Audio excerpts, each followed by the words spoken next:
Salut à tous, on se retrouve ce soir pour l'épisode 2195 du Zap Image. On commence directement avec une triste info car le jeune Mustapha Sylla, un jeune joueur de 21 ans, joueur du Racing Abidjan, une équipe de première division ivoirienne, est décédé ce dimanche après avoir fait un malaise en plein match. Pensez pour ses proches et sa famille, pensez également pour lui. Donc voilà, triste info pour commencer cet épisode ce soir.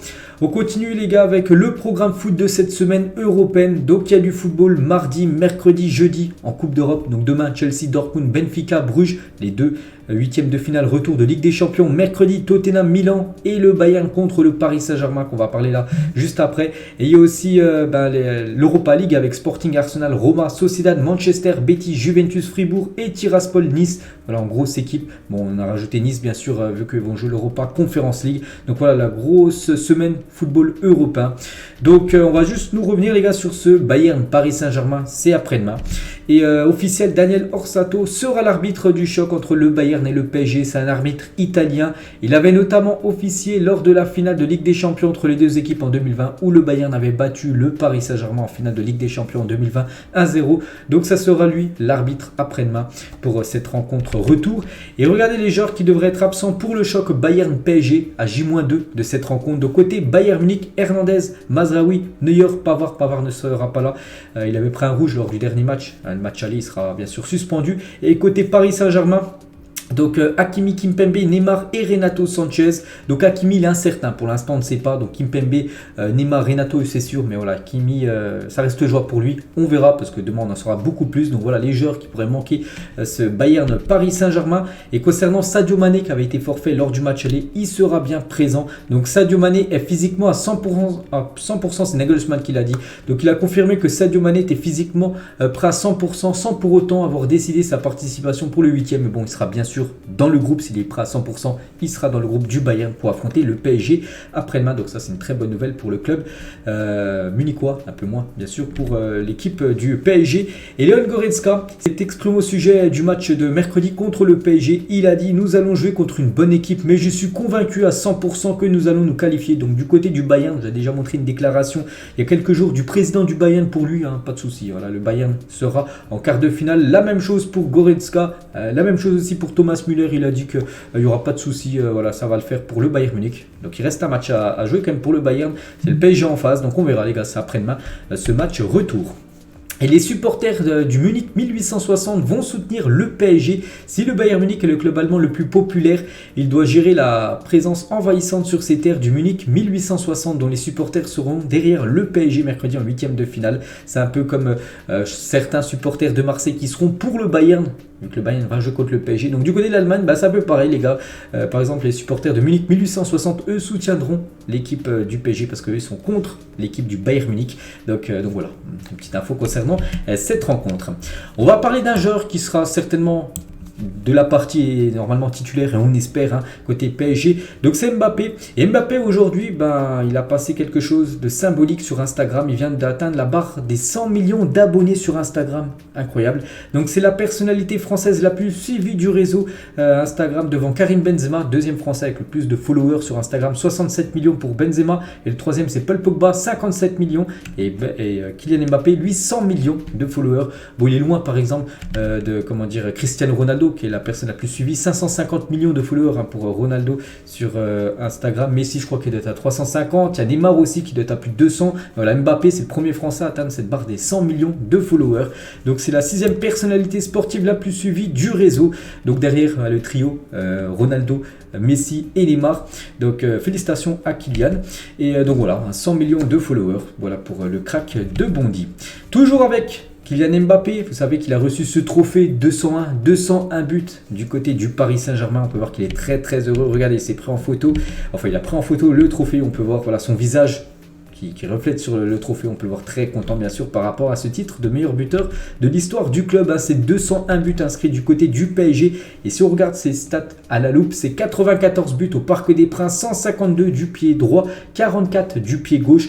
Il en a inscrit 137 en Ligue 1. Cavani est toujours devant lui, 138 en Ligue 1 avec le PSG pour Cavani. Donc il est très proche de revenir sur Cavani. En Ligue des Champions, c'est 34 buts en 51 matchs.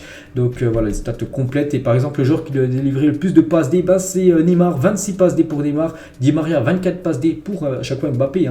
Et Messi, 17 passes D pour Kylian Mbappé. où il a inscrit le plus de buts, c'est dans le dernier quart d'heure de la 76e minute jusqu'à la 90e minute de jeu, plus le temps additionnel, où il a inscrit 49 buts avec l'équipe du PSG. Donc voilà, les stats complètes. On peut rajouter aussi 85 passes décisives, hein, en plus de ses buts inscrits. Donc incroyable bien sûr, hein, Kylian Mbappé. Et malgré son titre de meilleur buteur de l'histoire du club, il ne figure pas dans l'équipe type de la 26e journée de Ligue 1. Regardez les meilleurs joueurs du dernier week-end. Là, il y a Léo Messi en parisien, il y a aussi Fabien Ruiz, Danilo, il y a aussi Nuno Mendes. Il y a aussi par exemple le joueur 1 qui avait égalisé avec l'équipe de la GOCR contre l'équipe de Nice. Il y a aussi Bizot, le gardien de Brest qui a fait un énorme match hier du côté de Strasbourg. On revient les gars sur ce carton hier, hein, ce score, il y en a encore beaucoup qui sont sous le choc, hein, ce 7-0 de Liverpool contre Manchester United, incroyable. Donc c'est pas la première fois qu'en Première Ligue il y a des matchs avec beaucoup de buts. En 2011 il y a eu un Manchester United contre Arsenal et les Red Devils avaient infligé un 8-2 à l'équipe des Gunners. Et il y a eu un City contre Tottenham, c'était en 2013, City s'est imposé 6-0 contre les Spurs. Toujours avec City en 2019 contre Chelsea, pareil 6-0, un gros tarif aussi. Middlesbrough là qui avait infligé à Manchester City un 8-1, c'était en 2008 quand City n'était pas encore racheté, c'était une petite équipe hein, de la Première Ligue. Après bon, il y a eu le rachat l'Arabie Saoudite, enfin un groupe d'Arabie Saoudite a racheté City. Bon, ça a été beaucoup mieux après bien sûr pour Manchester City. Et aussi sur Aston Villa Liverpool, c'était il y a pas longtemps, c'était il y a 3 ans en 2020 où Liverpool avait pris 7-2, ils avaient perdu du côté d'Aston Villa. Et toujours avec Liverpool a marqué quand même 21 buts lors de ses 5 derniers matchs de Première Ligue contre Manchester United. Donc voilà, avec le 7-0 d'hier, il y a eu aussi Liverpool qui a infligé un 5-0 Old Trafford. Tout ça cumulé, les 5 derniers matchs, ça fait 21 buts inscrits quand même pour Liverpool contre Manchester United. Ils se régalent à chaque fois les Reds contre l'équipe des Red Devils. Et le Real Madrid a réveillé les monstres. Le Real Madrid qui a infligé un 5-2 à l'équipe de Liverpool. Ils ont réveillé cette équipe de Liverpool après qui a infligé un 7-0 à l'équipe de Manchester United, dont un doublé de buts et de passes D de Mohamed Salah hier, un décisif sur 4 des 7 buts inscrits par son équipe. Il a enlevé son maillot après son deuxième but. Et à Anfield, depuis la saison 2017-2018, Mohamed Salah a reçu plus de cartons jaunes pour avoir enlevé son maillot en célébrant un but, donc 2 cartons jaunes, que Manchester United n'a marqué de but contre Liverpool. Un but, incroyable bien sûr cette info.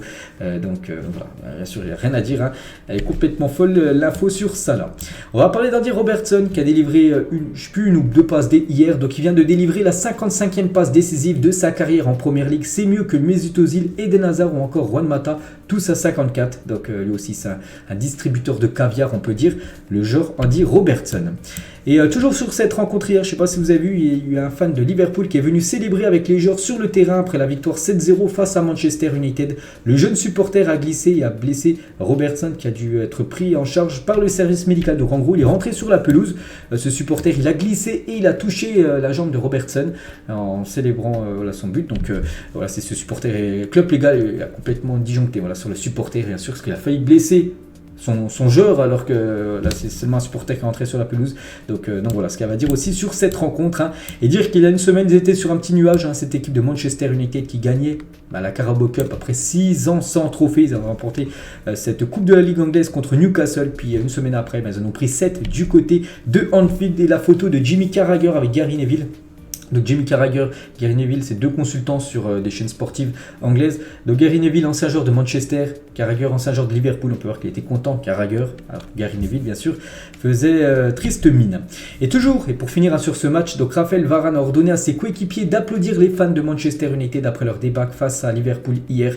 Donc voilà, c'est quand même parti, lui, et il a dit à ses collègues de Manchester d'aller quand même féliciter d'applaudir en gros les supporters de Manchester qui ont fait le long déplacement de Manchester United à Liverpool hier.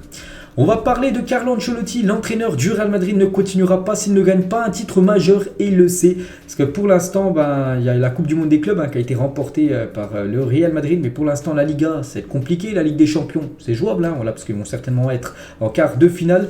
Donc il y a quoi? Il y a la Coupe du Roi, ils ont perdu le match aller, il va falloir confirmer au match retour. Donc voilà, Ancelotti, il sait que s'il ne gagne pas un titre majeur, la Ligue des Champions ou la Liga, il pourrait sauter.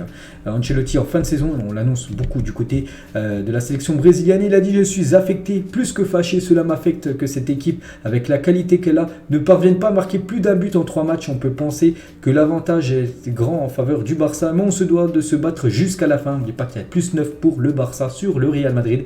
Et en gros, il dit que même si ça va être compliqué, bien sûr, de revenir sur le Barça, c'est pas impossible. Voilà, il reste encore 14 matchs du côté de la Liga.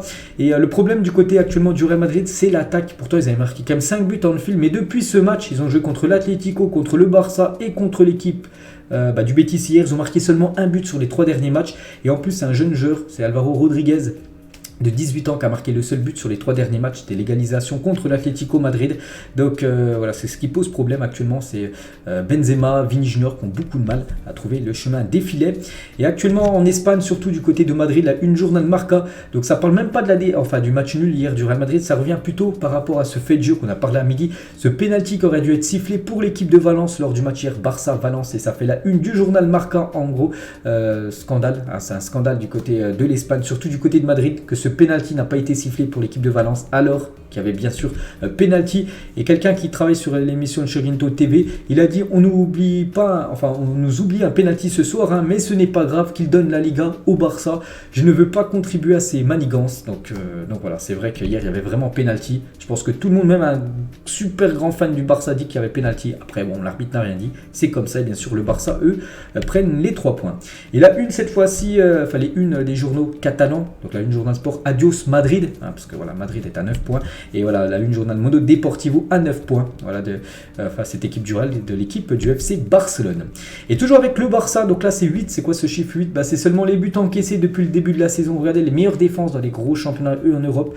Donc on peut voir ces séries entre Naples, Newcastle, Real, Lazio. Il y a seulement un but d'écart à chaque fois. Puis le Barça, seulement 8 buts. C'est la moitié de buts pris quand même par rapport à l'équipe de Naples. Deuxième meilleure défense en Europe dans les gros championnats.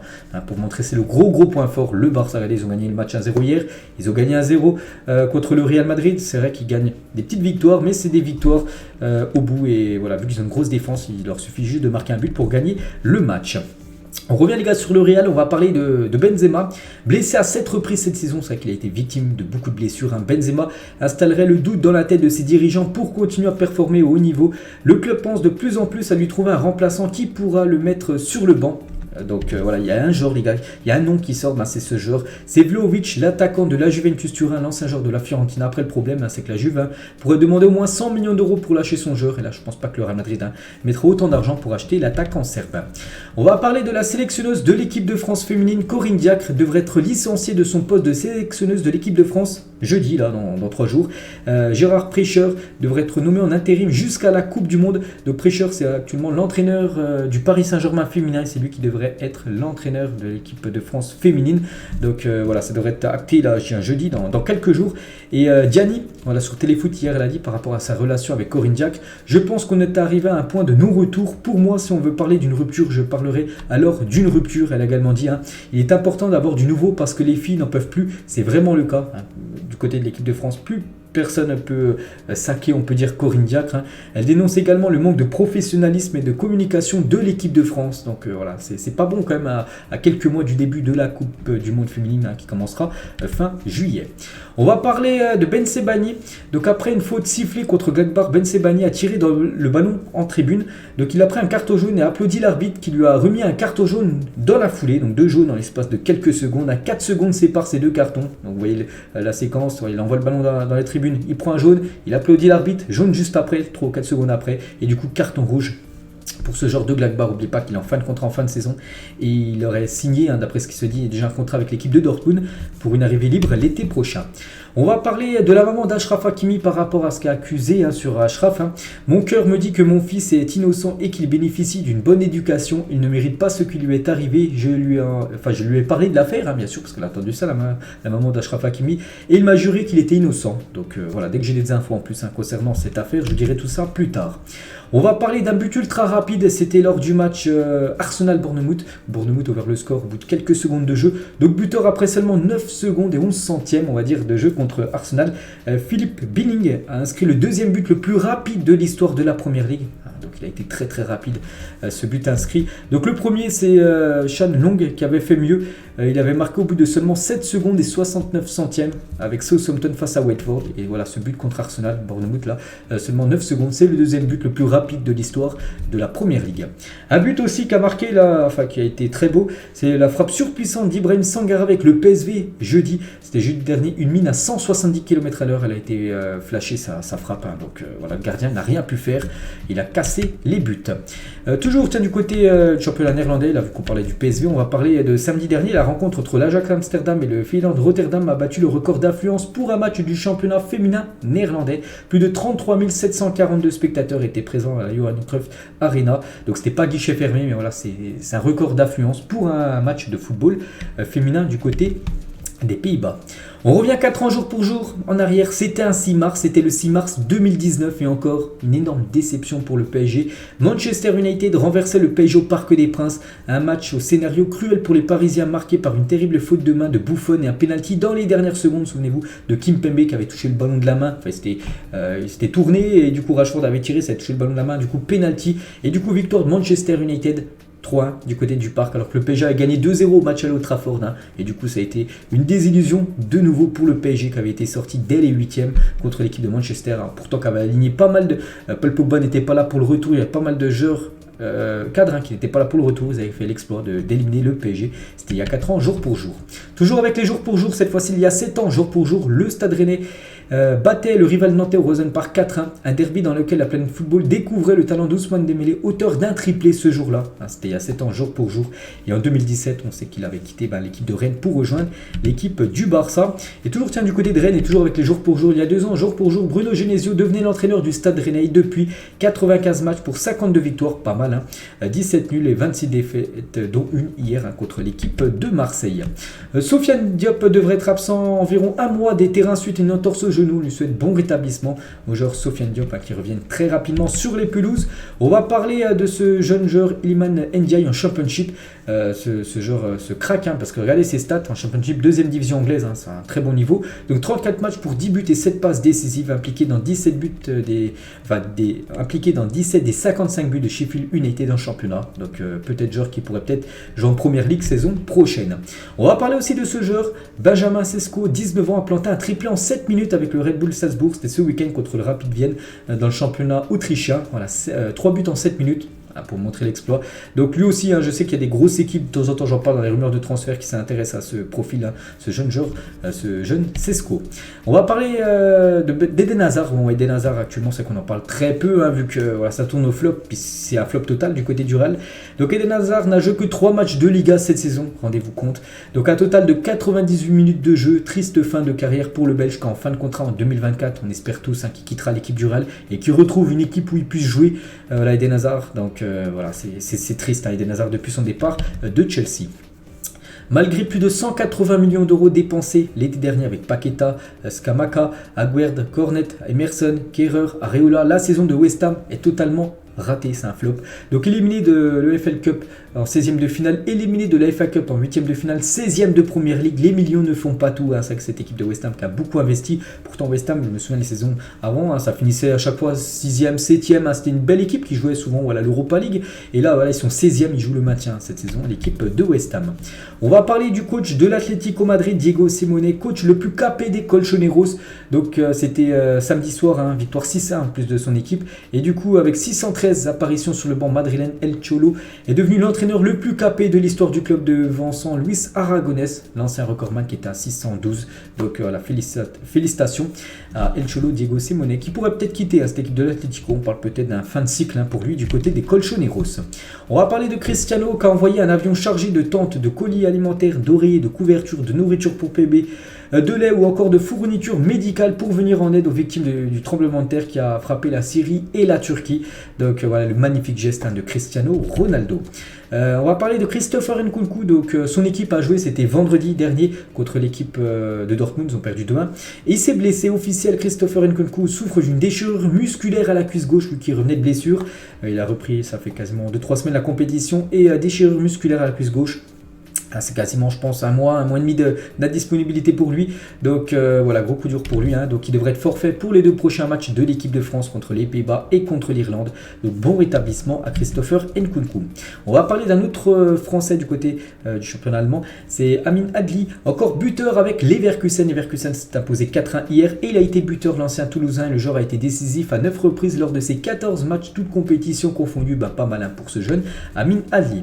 Et on va parler de son ancien club, l'équipe de Toulouse. Hein. Et Philippe Montagnier avec Toulouse s'est incliné hier 1-0 contre Clermont. Il a dit il nous a tout manqué, de la fatigue. Je ne sais pas si vous êtes fatigué seulement après 20 minutes de jeu. Il disait que son équipe, voilà, les joueurs étaient déjà KO au bout de 20 minutes de jeu. Il faut changer de métier. La fatigue n'est pas une explication. Les remplaçants ont été solidaires dans la médiocrité. Hein, ils sont très rapidement les remplaçants, mais ils n'ont rien rajouté de plus. Et du coup, défaite 1-0 de Toulouse hier contre Clermont.